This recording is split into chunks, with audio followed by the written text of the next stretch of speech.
Today's MetroNews television forecast is brought by Lou Wendell Marine Sales. We sell family fun. I'm meteorologist Brandon Weathers. Once we get past today's thunderstorms, it'll be pretty quiet for much of the rest of the week. A few showers here or there, mostly north and east, but widespread showers and thunderstorms returning late Saturday to Sunday. This morning, we did see some localized flash flooding develop. That is possible with the afternoon round, as well as some damaging winds. Large hail and a tornado can't be ruled out. All of those conditions are more likely as you look to the south and east, with the cold front sweeping the area through the afternoon. But by 7 p.m., that front is already exiting West Virginia. So our potential for severe weather is from now through about 7 p.m. After that time frame, the front exits, the sun goes down. We should be quieting down pretty nicely as we head through the overnight hours. Then for our Wednesday and Thursday, as mentioned, generally looking north and east near the mountains for any isolated in nature showers or weak thunderstorms. Flystar W forecast, it starts at home. That same system affecting us will be bringing some very wet weather to New York the next couple days, but quieting down there by Friday. High pressure, which will be keeping things quiet for us, is felt for many other areas like Atlanta, Myrtle Beach, and Charlotte. Panhandle to Panhandle forecast, a low of 60 in Kingwood tonight, 64 toward Moundsville, with some shower and thunderstorm potential lingering, then a low chance of a passing shower here on Wednesday, 81 Moundsville, 77 Morgantown. Looking east for some mid-60s overnight, then a high of 83 for Martinsburg, 81 toward Petersburg. Elkins, 61 tonight. Meanwhile, some clear conditions looking west toward Ripley. There we'll see a high of 81 Wednesday with some sunshine, but a passing shower possible toward Elkins for 74. Snowshoe, 66. Marlinton, 59 tonight with 74 here Wednesday. Charleston should be dry on Wednesday with a high of 81. As mentioned, things will turn a bit more active late Saturday through Sunday. You own a boat because you love spending time on the water. Choose the outboard that allows you to make the most of it. Honda Marine's legendary reliability, ease of maintenance, and powerful performance keep you going strong. And they're all backed by the peace of mind protection of the industry's best limited warranty. Visit your Honda Marine dealer today and find out why it's more than an engine. It's your time on the water.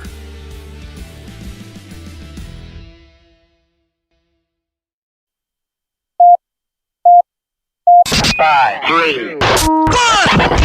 Red 57, Red 57, hot, hot.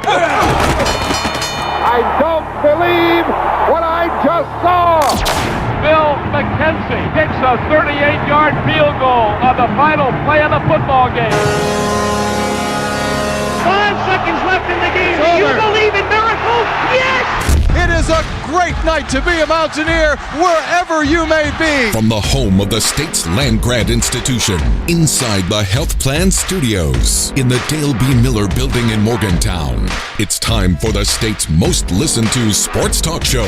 This is the CityNet Statewide Sportsline. CityNet, cybersecurity experts for the digital age.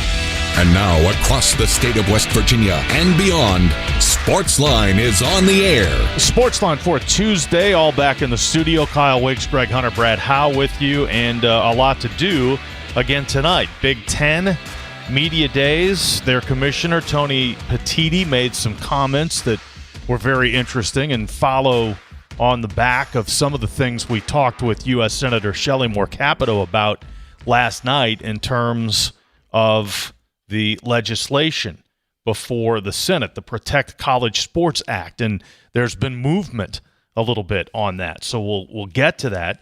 Also, the WV women's basketball, the preseason schedule is out. Their non-conference schedule is set with dates and most of the times.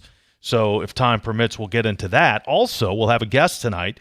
Jeriyah Pryor is the Gatorade Girls Basketball Player of the Year, and she won that as a junior at George Washington. And she recently, this week I think, maybe the weekend, but recently made her college choice. So we'll hear from Jeriyah coming up. That's all on the Sportsline tonight. Good evening, everyone. Good evening, guys. Hi, everybody. We also have the ACC preseason poll. How about that? So we'll get into that as well. It's a weird one. Yeah. There's some quirks. There's some quirks to it.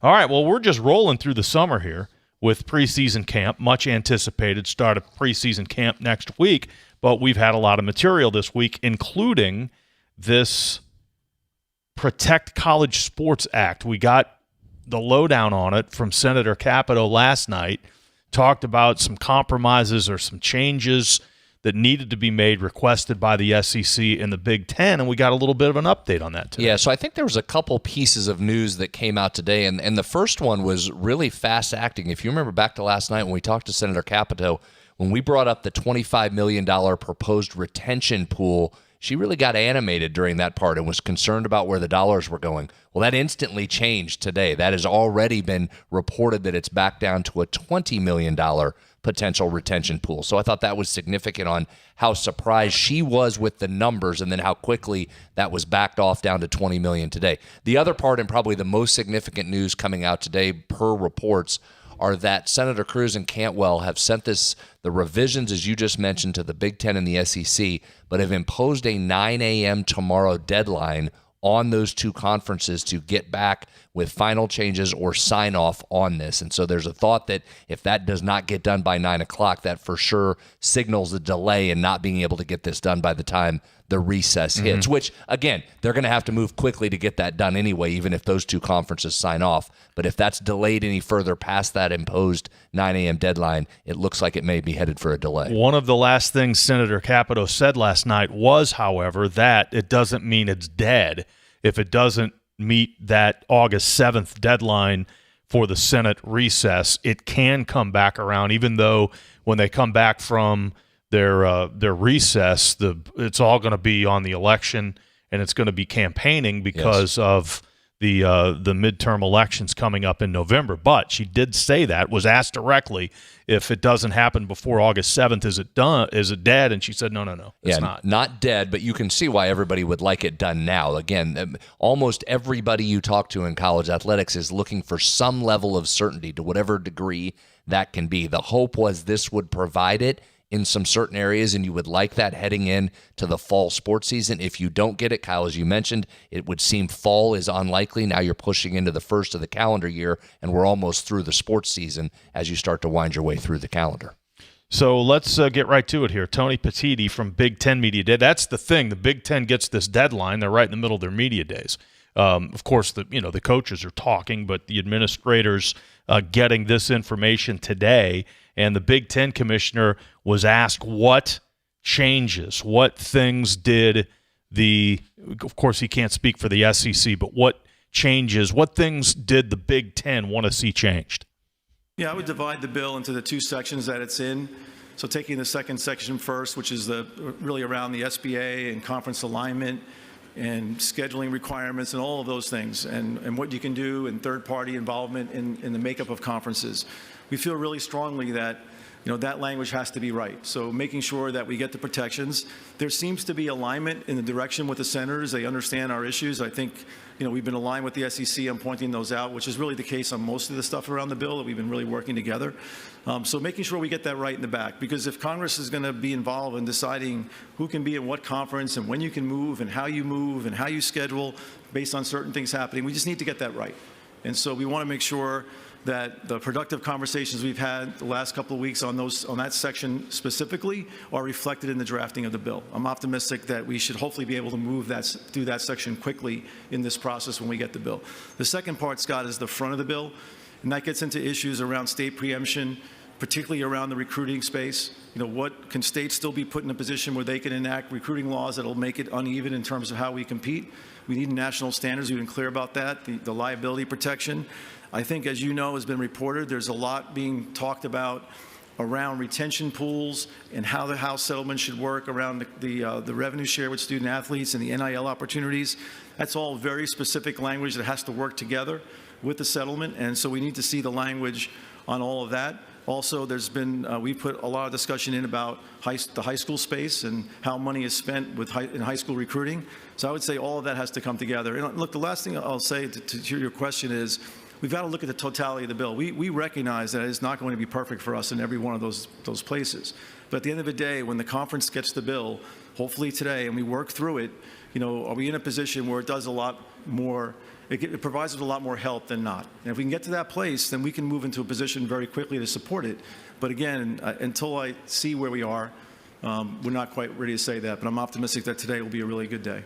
All right, so that was obviously before those changes were presented to the commissioners of the Big Ten and the SEC. Here's what strikes me about that. That is a very different tone and tenor than what Greg Sankey took with the SEC. And I thought that was very much conciliatory. And for a guy that spent his time in Major League Baseball where there was the haves and have-nots, that sounded more like a guy that was willing to work through some things and get to the greater good, where Greg Sankey is all SEC and we need this or we're breaking away. It was a very different tone from those two commissioners of those leagues, in my opinion. Yeah, and you're right. Greg Sankey seemed to have the attitude is we get everything we want or we're out. Or we leave. You just heard him say, this isn't going to be perfect for us. I don't want to step on your cut, so if you have this, stop me and we'll listen to him hear it, but I do think that was an important distinction as well. Sankey never clarified what it meant by breaking away. He just left that out there, then it may be a possibility that they go their own direction. I thought Petitti did a better job of talking about what that meant if their league broke away, and he specifically said, I've never heard anybody say that we wouldn't want to play other teams or other schools, even if we enforce our own rules. And I thought that was an important distinction that Greg Sankey specifically did not make. That is the next cut. He was asked directly, okay, you heard what Sankey said last week. What are your thoughts on that? The SEC talking about breaking away. I would say the focus is sort of like in stages. So the first thing we were focused on is getting the bill right. It's taking up a tremendous amount of time. While we're doing that, I think if the bill can't address some of the changes we need to make to the CSC and NIL Go and the way the House settlement operates, if we can't get that help in the bill, then I think the first place you go is with our colleagues in the other conferences. SEC, ACC, Big 12, Pac-12, also a defendant, and the NCAA. Like how do we come together to make the necessary changes to the way the settlement is operating, so we can give our athletic directors, our coaches, our student athletes, a system that seems to be more sustainable and more predictable. It's not the fault of the CSC. They're a startup. They're trying to implement the rules we put in front of them. We've got to look at what the behavior is. So that's the first thing. Can we come together? I think what you hear about, it's not breakaway, but is there another path where if you can't solve it in the bill and you can't solve it with your colleagues, is there some path where you have to have conference-based rules? That's not necessarily breaking away. That doesn't mean you're not going to play anybody else. But is there a path to have rules that we can at least operate from the conference? That's also really difficult. But to your question, we absolutely have to do everything we can to prepare for every one of those things. So while we're focusing on the bill, we have teams of people that are trying to set the groundwork of, well, if we don't get the bill, what happens with the CSC and how it operates. There's a lot there. And again, very different tenor than what Greg Sankey took on the hard line of that. That sounds a little more like willing to work with people. But remember, guys, the reason you're in front of the senators in Congress right now is because the leagues couldn't come together and decide on anything. The one thing they put in place was that CSC that is supposed to oversee and implement and enforce. And that thing has gone, teams have gone right around that and not even blinked twice. So when the leagues tried to come together without congressional oversight or government oversight, they didn't get it done, quite frankly. All right, one more. We'll take a break, and we'll maybe come back to this a little bit later on the show. But the playoff. And the Big Ten has been out front, waving the flag, almost demanding a extremely expanded playoff field of 24 teams. And Big Ten Commissioner Tony Petitti talked about that today.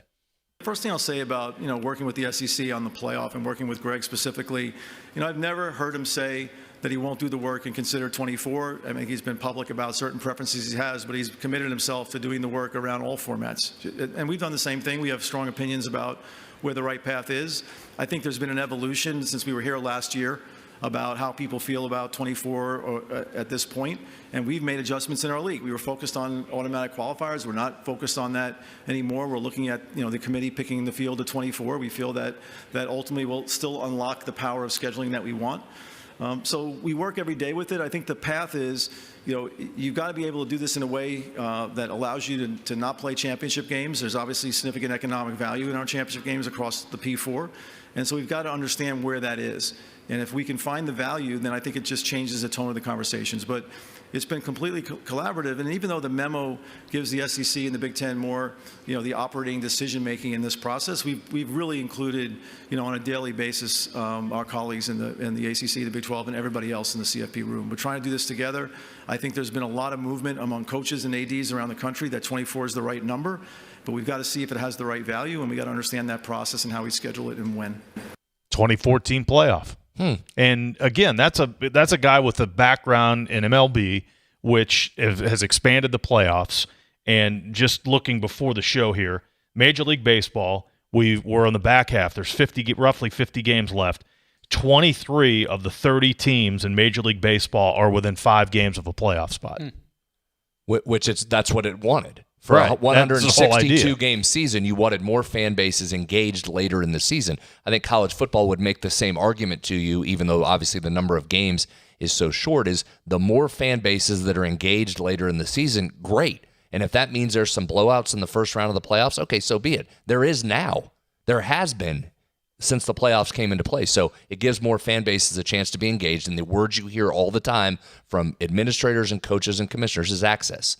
They want to have more teams have access to the college football playoff, which is one of the more selective or most selective fields in all of NCAA sports. 304 Talk 304, that's the text line. We're going to take a break. We'll be joined by Jeriyah Pryor of George Washington High School coming up. Still to come, the WV women's basketball non-conference schedule released. Also, the ACC preseason poll. They did it. And, of course, there's a runaway favorite in the ACC in the University of Miami. So we'll go all of that when we return. We're in the Health Plan Studios. This is the CityNet Statewide Sportsline. We are there for you, to care for you at the Health Plan. We are here for you. It's good to have options for your family or employees. Rooted in your community since 1979, the Health Plan is your trusted partner. Get flexible coverage, exceptional support, and competitive rates.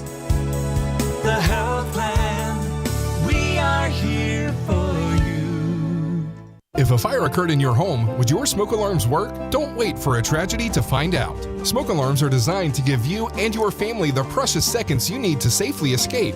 Test your smoke alarms every month by pressing the test button until the alarm sounds. Depending on the type of battery in your smoke alarm, you may need to change the batteries at least once a year or whenever the low battery warning chirps. And never remove the batteries for any reason. Remember, having working smoke alarms is not only a good idea, it's the law. A message from the West Virginia State Fire Marshal's Office. Live from the Health Plan Studios, the CityNet Statewide Sportsline returns in 2 minutes on MetroNews, the voice of West Virginia. The best selection of WVU apparel is at Daniel's Men's Store. Exclusive designs you won't find anywhere else. Stylish, sophisticated, and unmistakably Mountaineer. Shop in store or online at danielsofmorgantown.com.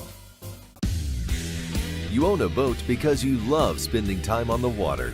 Choose the outboard that allows you to make the most of it. Honda Marine's legendary reliability, ease of maintenance, and powerful performance keep you going strong. For over 20 years, Dan Cava Toyota World has been more than a dealership. We're family-owned, community-focused, and committed to taking care of our customers long after the sale. Our commitment doesn't stop when you drive off the lot. With factory-trained technicians and a service team you can trust, we're here to keep your vehicle running at its best for years to come.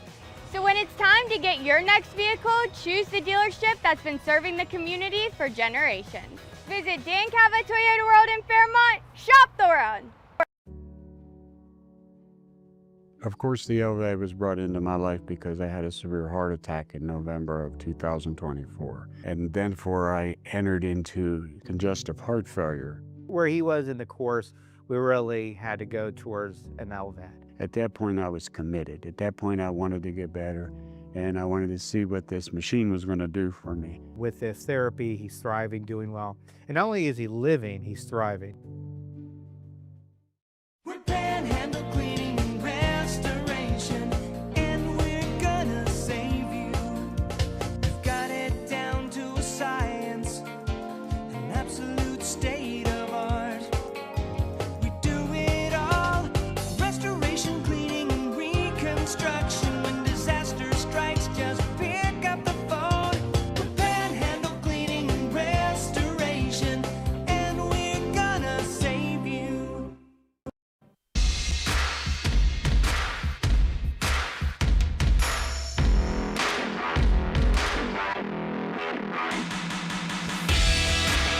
CityNet Statewide Sportsline for a Tuesday. Welcome back inside the Health Plan Studios. Kyle Wiggs, Greg Hunter, and Brad Howe will get more into the college sports talk coming up. But we're privileged to be joined by this year's Gatorade Girls Basketball Player of the Year for the state of West Virginia, Jeriyah Pryor from George Washington. She wins that award as a junior. And first of all, Jeriyah, good evening. Welcome to the program. We appreciate your time.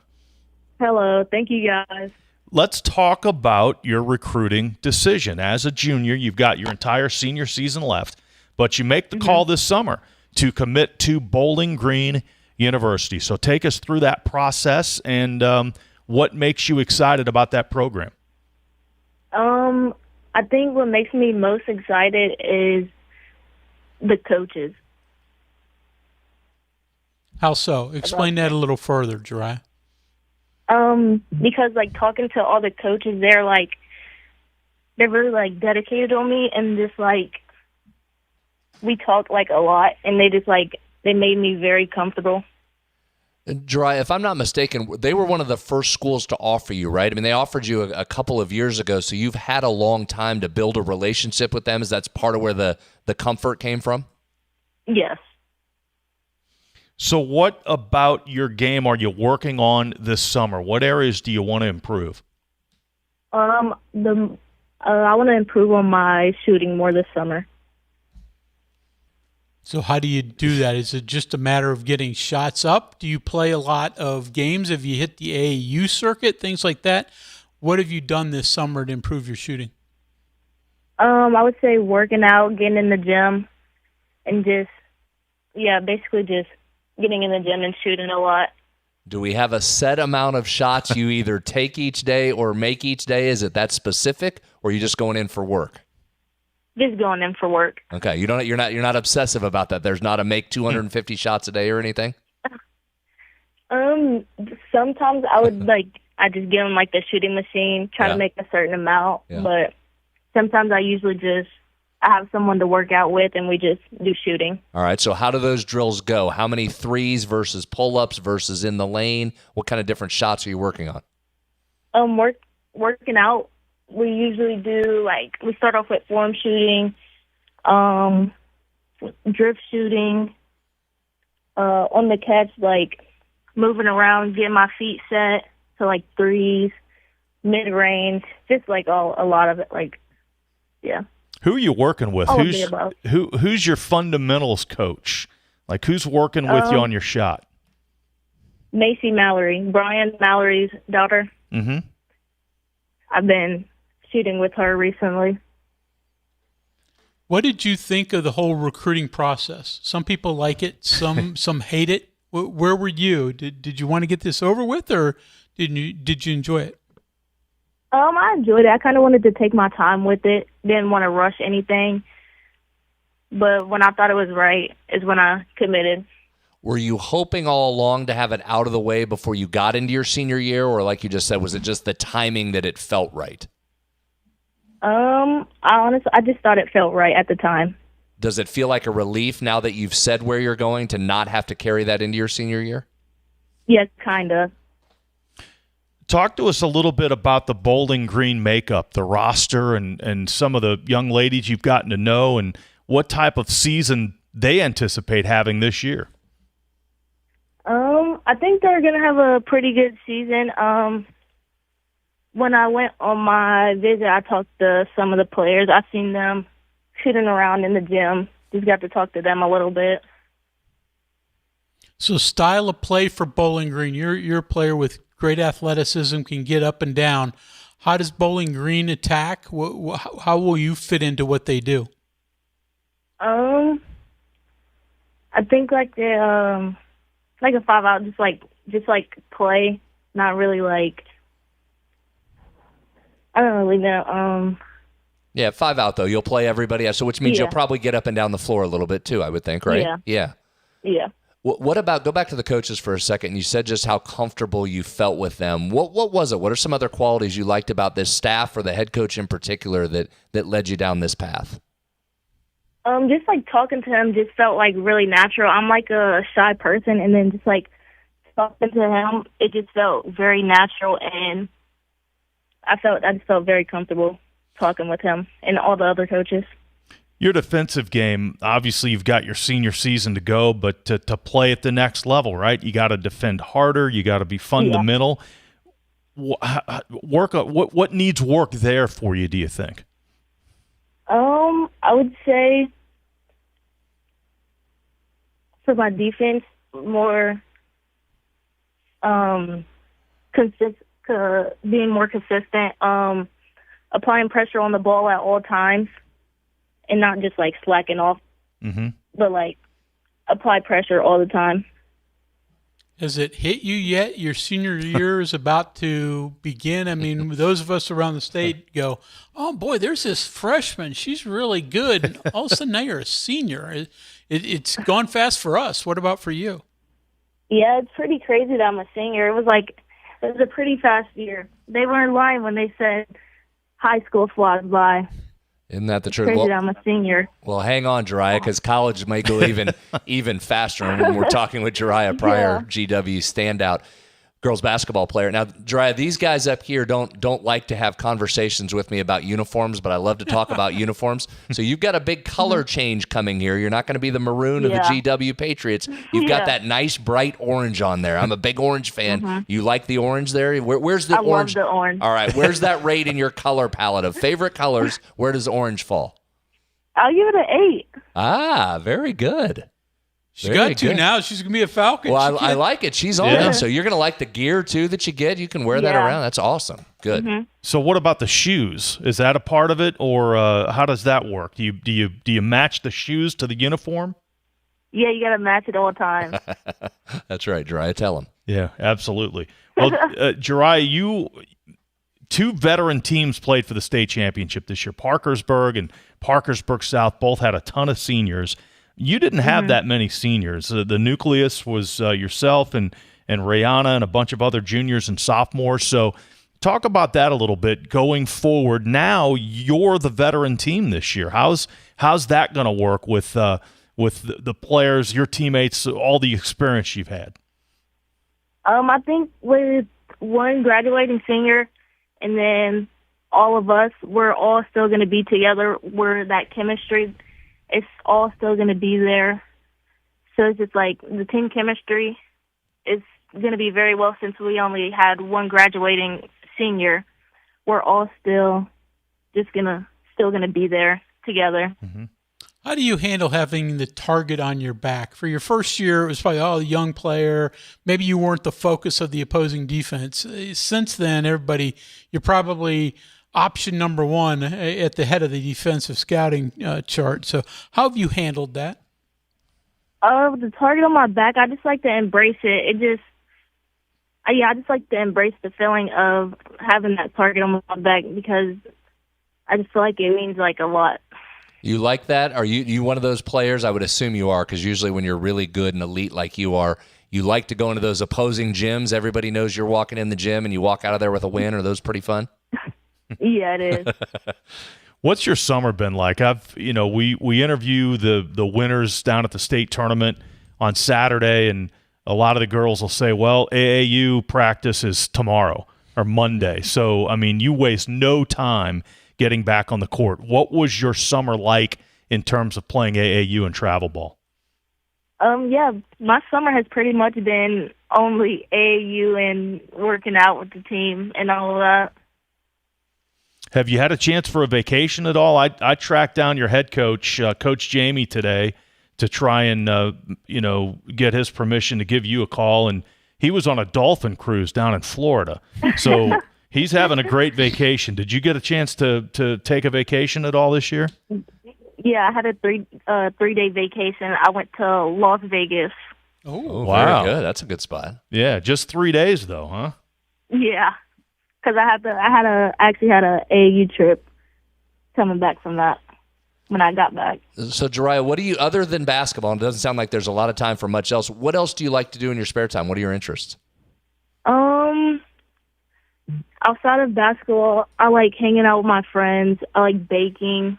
Oh. Like arts and crafts. All right, go back to baking. We like food on this show too. Baking. What's your favorite thing to make, and what are you best at? I like baking like brownies or like cookies.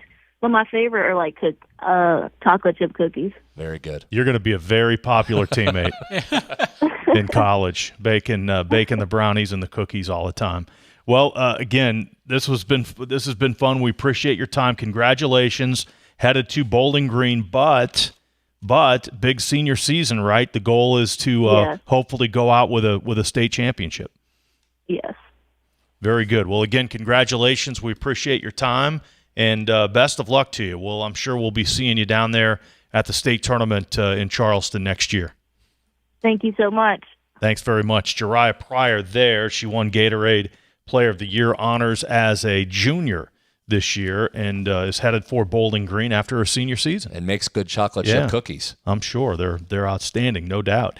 304 Talk 304. That is the text line. We're back on the CityNet statewide sports line. After this, we're in the Health Plan studios, and since 1979, the Health Plan has called West Virginia home. From humble beginnings, they've grown alongside West Virginia, becoming a part of its fabric. For over 4 decades, they've been here through thick and thin, supporting local families and businesses, proudly serving West Virginia for over 40 years. The Health Plan. We are there for you, to care for you at the Health Plan. We are here for you. It's good to have options for your family or employees. Rooted in your community since 1979, the Health Plan is your trusted partner. Get flexible coverage, exceptional support, and competitive rates. The Health Plan, we are here for you. This boating season, elevate your family time with Lou Wendell Marine Sales. Proudly family-owned for over 40 years, Lou and his sons are West Virginia's largest Avalon pontoon dealer. Trusted experts in premium boats, motors, and service. Discover refined comfort, elegant design, and performance you can feel. Now is the perfect time to take advantage of preseason savings. At Lou Wendell Marine Sales, they don't just sell boats. They sell family fun. Visit LouWendellMarineSales.com because the weekend's almost here. Live from the Health Plan Studios, the CityNet statewide sports line returns in 2 minutes on MetroNews, the voice of West Virginia. Today's MetroNews television forecast is brought to you by Lou Wendell Marine Sales. We sell family fun. I'm meteorologist Brandon Weathers. Once we get past today's thunderstorms, it'll be pretty quiet for much of the rest of the week. A few showers here or there, mostly north and east, but widespread showers and thunderstorms returning late Saturday to Sunday. This morning, we did see some localized flash flooding develop. That is possible with the afternoon round, as well as some damaging winds. Large hail and a tornado can't be ruled out. All of those conditions are more likely as you look to the south and east, with the cold front sweeping the area through the afternoon. But by 7 p.m., that front is already exiting West Virginia. So our potential for severe weather is from now through about 7 p.m. After that time frame, the front exits, the sun goes down. We should be quieting down pretty nicely as we head through the overnight hours. Then for our Wednesday and Thursday, as mentioned, generally looking north and east near the mountains for any isolated in nature showers or weak thunderstorms. FlyStarW forecast, it starts at home. That same system affecting us will be bringing some very wet weather to New York the next couple days, but quieting down there by Friday. High pressure, which will be keeping things quiet for us, is felt for many other areas like Atlanta, Myrtle Beach, and Charlotte. Panhandle to panhandle forecast, a low of 60 in Kingwood tonight, 64 toward Moundsville, with some shower and thunderstorm potential lingering, then a low chance of a passing shower here on Wednesday, 81 Moundsville, 77 Morgantown. Looking east for some mid-60s overnight, then a high of 83 for Martinsburg, 81 toward Petersburg. Elkins, 61 tonight. Meanwhile, some clear conditions looking west toward Ripley. There we'll see a high of 81 Wednesday with some sunshine, but a passing shower possible toward Elkins for 74. Snowshoe, 66. Marlinton, 59 tonight with 74 here Wednesday. Charleston should be dry on Wednesday with a high of 81. As mentioned, things will turn a bit more active late Saturday through Sunday.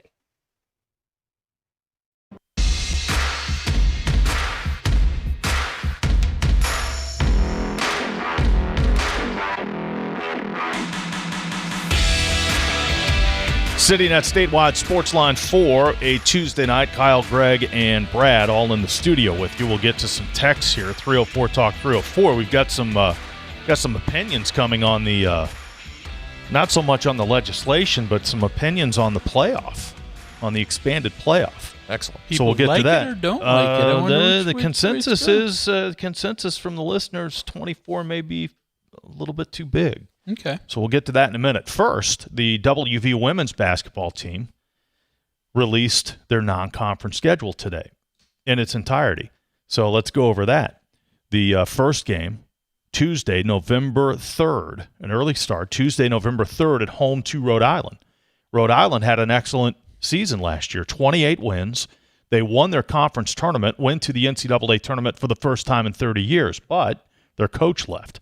Tammy Reese left for Florida. So Colleen Mullen takes over as head coach, and they are in a rebuild.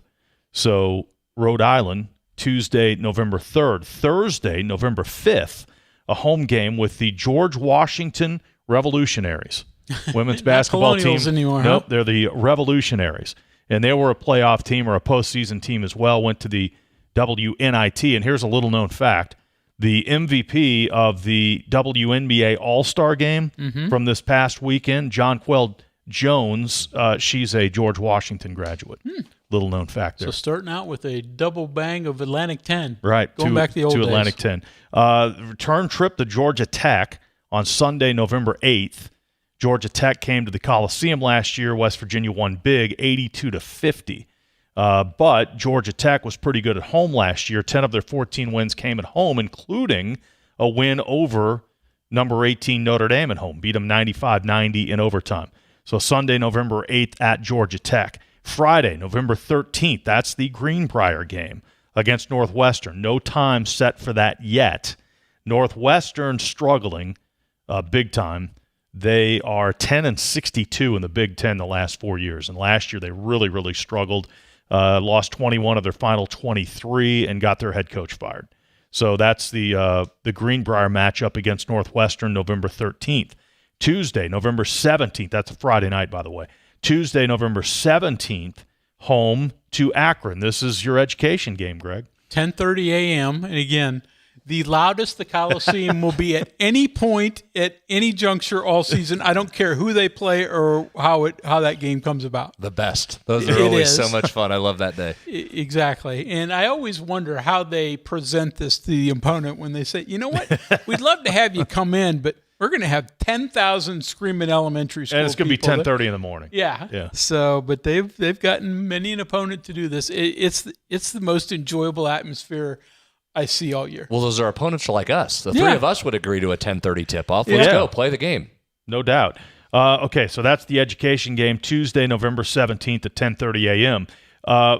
Thanksgiving week trip to Nassau in the Bahamas, and the opponents there, Davidson, Florida, and Notre Dame. So we talked about Florida stealing Rhode Island's coach. So they are rebuilding 12 new players on that roster, plus the head coach, Tammy Reese, who left Rhode Island to take over at Florida. If West Virginia ends up playing Notre Dame will be the best non-conference opponent they face. They've got, of course, Hannah Hidalgo, who is an All-America candidate, 25 points, 7 rebounds, 5.5 assists last year. And what's the other team? Davidson. Okay, Davidson last year had a pretty good season, 21-12, and had their first player ever drafted by the WNBA in Charlize Dunn. So those are the opponents for one of those games is on Thanksgiving Day on November 26th. Yeah, it'll be a Tuesday, Thursday. Right, so Tuesday, the first Thursday. one will be on a Tuesday. The second game will be on Thanksgiving Day. West Virginia getting a lot of experience in ballrooms. Yes. This non-conference season, right? You'll Yep. play in the Greenbrier, and then you'll go down to Atlantis and play there. Good point. You know, I laugh at that, but it probably is a factor when you're trying to put shots up, right? Well, yeah. You know? Now, I will say this. After being at Atlantis and playing in there, that's a really high-ceilinged ballroom. It doesn't feel like a ballroom when you walk in. Greenbrier's not. But truly, there's when we were down there, Greg, the scrambled eggs are right behind the court there. You can grab them, get your buffet, and then you go right to the court. Give me a muffin, It's the and best. let's go to halftime. Yeah. One of those waffle makers over there. You know, you put it in, you flip it over. Yeah. So after the Thanksgiving week tournament in the Bahamas, Monday, November 30th, 7 o'clock home game against Coppin State, who was 10-23 last year. And then on December, this is unusual, back-to-back games on Thursday, December 3rd and Friday, December 4th. Back-to-back home games. Thursday, December 3rd, 7 o'clock home to Mount St. Mary's. a team that went 15-15 a year ago. And then Friday, December 4th, 7 o'clock home game against Harvard, who had a very good year in the Ivy League last year, won 20 games. And a first-team All-Ivy League player, Carly White, is back to lead that team, 15 points per game. Saturday, December 12th, Villanova. This won't be easy. Villanova's pretty good. They were an NCAA tournament team last year. They got to the championship game of the Big East, lost, of course, to UConn there, but they've got 4 starters back from a 25-win NCAA tournament team. So that's Saturday, December 12th at Villanova, time to be determined. And then the final non-conference game, Tuesday, December 15th, 7 o'clock home game against Robert Morris, another team with a winning record. Chandler McCabe is a good young coach there at Robert Morris, and she's improved that team from a losing record before she got there, 15 wins, second season, 18 wins, her third season, and she'll be leading that Robert Morris team into the Coliseum. So there's your non-conference schedule for the women. West Virginia did a video release on social media today. Did you guys see this? No, I did not. They put it out there, and they had Alexis Bordas, friend of the program, and Maddie Parrish at the table guessing the opponent based on pictures of the mascot. Okay. I have to say, now Maddie got cranked up there after she got her legs under. She got a figure, ran up and down the court a couple times, Greg. Then she got hot and nailed a couple late. Our girl Alexis was on it. She was doing really well. So if you have a few minutes tonight, you can go back and watch it. Kind of a fun way to reveal the mascots, reveal the team names. You hope that it works out, that tournament in the Bahamas, that West Virginia gets a chance to play Notre Dame. Because, yes. To be quite honest, strength of schedule-wise, this is fair at best. West Virginia had a Duke last year, which certainly helped West Virginia with that win and getting them a home court in the NCAA tournament. You need some of those in a game against Notre Dame, especially a victory, but a game with Notre Dame would help the strength of schedule. No doubt. 304 Talk 304. Some discussion here on the college football playoff, the prospective expansion. Texter says 24 too many teams. You've become the NHL in the regular season. Imagine Michigan-Ohio State game becoming a load management game because of the grind of the playoffs. So there's one point. And the commissioner did address that a little bit today, saying that those teams in that mid-range, 12 to 18, 12 to 20, they're just kind of vying for position. And, that 2014 playoff. Another texter says, not a fan of the 2014 playoff. They would have to start the season at least 2 weeks earlier. More is not always better, but good perspective again there. I think you could do some things. You could add maybe a week on the front end, but you can certainly wipe some stuff out on the back end and including keep playing. The conference championships go away, which I think at this point those have run their course, and it's probably more valuable to go into a playoff situation than it is to keep those things around. So I don't know that it would add that too much to the calendar. It would certainly add a little bit, but I think that's manageable. This texter says if they have 24 with no automatic qualifiers, they will leave out the Big 12 and the ACC to put in 8-win SEC and Big 10 teams. Well, they'll certainly try that, but there would be automatic qualifiers. And in fact, in that model, those leagues, the Big 12 would get more than one automatic in that. 304 Talk 304. Texter says you need to decide the college football playoff teams, the number, and have to back up the schedule in early August. And then the season lasts longer. So, yeah, that is a concern. The extension of the season, there's no doubt about that. But again, one thing that definitely goes away is the conference championship game. Texter says, I was sure that Jeriyah Pryor was going to say her favorite things to cook were pepperoni rolls. She's young, though. She'll learn. 24, this texter says the 24 is the perfect amount of the playoffs. Yeah, again, just think of it from a West Virginia perspective, guys. If you're now have a chance to get into the playoffs, even if you don't win the league and get in. Can you imagine at some point, though, you have a season where you have a home playoff game here at Mountaineer Field? Now, how fun would that be, right? We saw what West Virginia was able to do with the women's basketball game when you host that. Oh. And West Virginia's hosted a baseball regional. Mm-hmm. You put a college football playoff game over in that building, this place goes bananas. So I'm just of the opinion, just a couple things for me, just basic level. If there's more games, I'm in. We wait all year for these football games to take place, Greg. So if you're going to give me a chance for more games, I'm in. I'll watch those. I'll be engaged in those. And then 2, if it allows for West Virginia in particular to have a shot at something late in the season, later I'm all for that as well. Yeah, that's it. I mean, I'm looking at it selfishly. I mean, but from a West Virginia perspective, it's more chances to earn a spot into the playoffs. Mm-hmm. I mean, let's face it, you haven't really gotten close when it's been a 4 or even where it is now. Now, some of that's your own doing, right? You got to be better than where West Virginia has been in the last 15, 20 years. But all of a sudden now, you're a 9-win team. Boy, you're going down the stretch just, fighting like crazy to try to make it in. One more text here asks, what would the Southeast Conference do if they did, quote, break away? Who would they play? Reminds me of the kid who says he's going to take his ball and bat and go home if he does not get his way. Yeah, there's a lot of people that take that same stance as the texter did right there, and I think that's one of the things why I feel it's more saber-rattling at this point than it is legitimacy. And I listen, guys, I have questions about what Petitti said today about having their own governance and what that means. Well, what's that look like? And are other teams willing to play you if your rules are completely different? So there's a lot of runway there to get some answers. CityNet is West Virginia's local internet provider. High-speed, reliable fiber internet is probably right at your front door. Now's the perfect time to connect.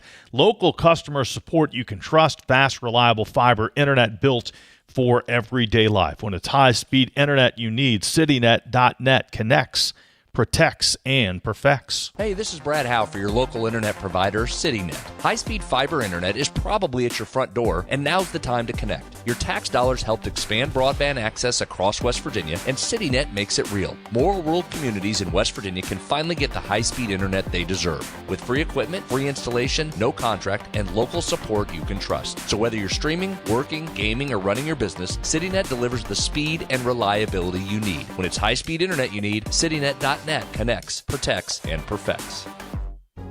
At WVU Medicine's Heart and Vascular Institute, excellence isn't just a promise, it's proven. Our advanced heart surgery program ranks among the top 3% in the nation by the Society of Thoracic Surgeons and was named a high-performing hospital by U.S. News and World Report with multiple areas of distinction. In medicine, we lead with world-class outcomes and groundbreaking procedures. Visit wvumedicine.org/heart. Live from the Health Plan Studios, the CityNet statewide Sportsline returns in 2 minutes on MetroNews, the voice of West Virginia. You own a boat because you love spending time on the water. Choose the outboard that allows you to make the most of it. Honda Marine's legendary reliability, ease of maintenance, and powerful performance keep you going strong. I had a severe heart attack in November of 2024. And then I entered into congestive heart failure. We really had to go towards an LVAD. And not only is he living, he's thriving. At Daniel's Men's Store, exceptional style begins with a curated selection and finishes with a flawless fit. When it's time to buy a suit, Daniel's is here to make sure yours is one of a kind. Discover tailored suits you'll only find in store at Daniel's.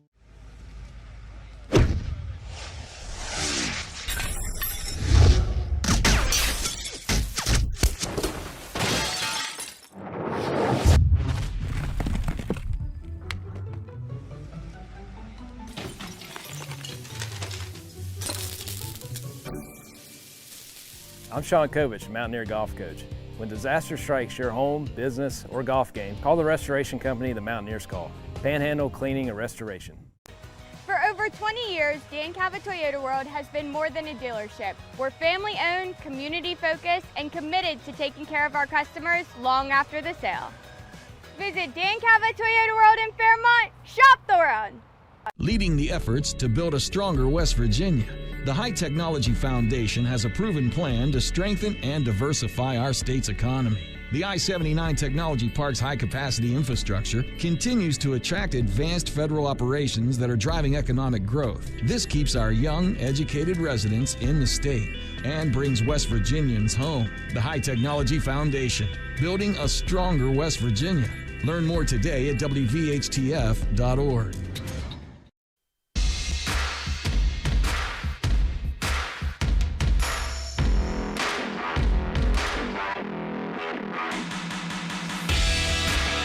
Final few minutes on the sports line here for this Tuesday. Let's get one more cut in here from Tony Petitti.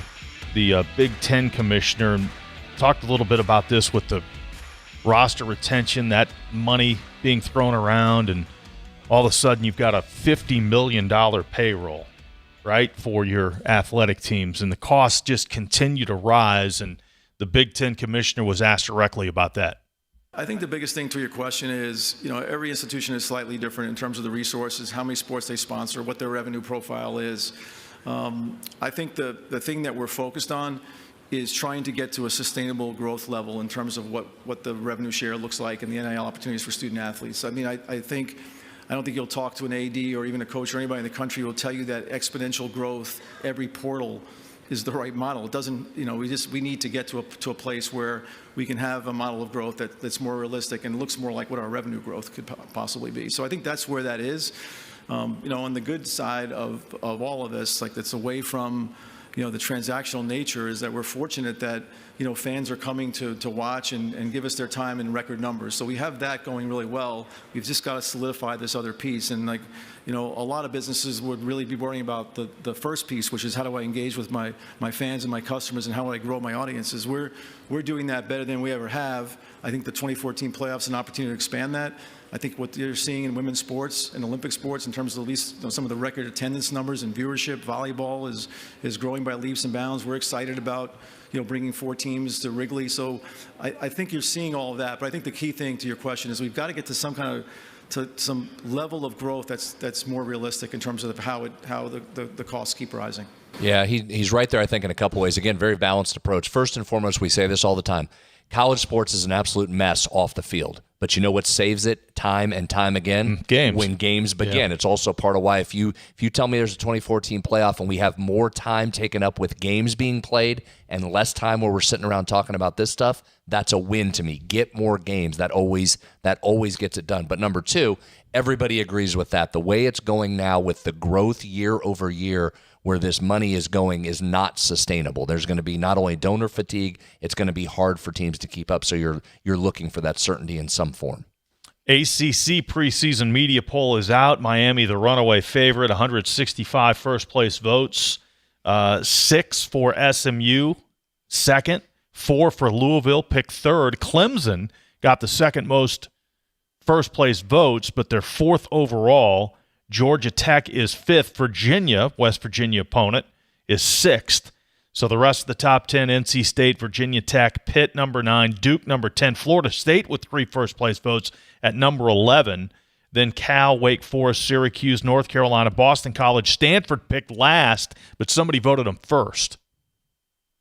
So I guess that goes back to the Big 12 a couple of years ago when Arizona State was picked last and won the league. So somebody's trying to be the smartest guy in the room. Yeah, here. You see why these polls went away in the Big 12 there. I think the headliner for West Virginia fans, Virginia picked 6th out of 17 teams in that league. Again, I don't know if you put any stock into the media picking this poll, but so be it. Virginia picked 6th in that one. All right. So, and of course, West Virginia will play Virginia in that neutral site game. Guys, news today about a former WVU staffer. Yeah, this was interesting, Greg. Came out today. Pat Biondo, former WVU men's basketball manager, longtime women's basketball, multiple jobs, director of operations, video coordinator, long time with Mike Carey. 14 years at the university in total. He left WVU and shifted duties and got in with Jimbo Fisher down at Texas A&M on the football recruiting side. That led him to the University of Oregon. Then when Will Stein got the head coaching job at Kentucky, Pat was on the plane with him for the introductory press conference,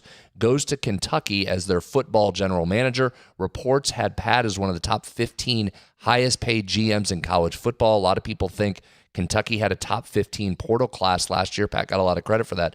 Announced today that he's stepping away from that position. So former Mountaineer Pat Biondo stepping away from Kentucky's football general manager position. Yeah, stories I read have not given a reason. And, I probably all knew Pat from his time here, really liked Pat a great deal, and it had incredible success. But stepping away from the University of Kentucky when he's really very new to the Wildcats. Mm-hmm. Baseball today, the Reds and Cleveland Guardians got rained out last night, so they're playing a day-night doubleheader.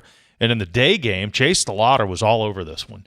He finished his afternoon on base twice. He scored 2 runs. He had a base hit, and he drove in a run.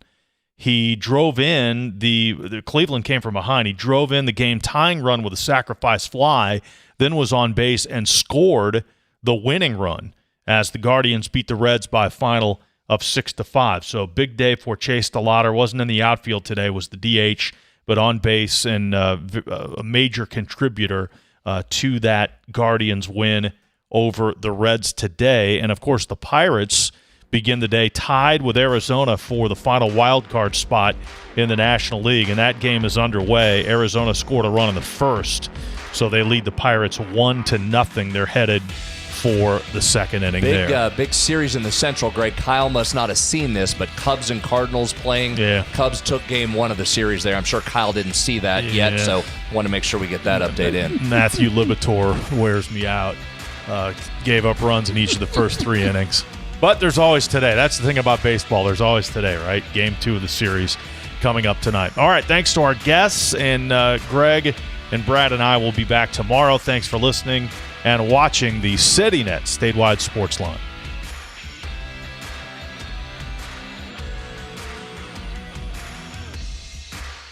From the Health Plan Studios, the CityNet statewide Sportsline is an exclusive production of the MetroNews Radio Network. All rights reserved.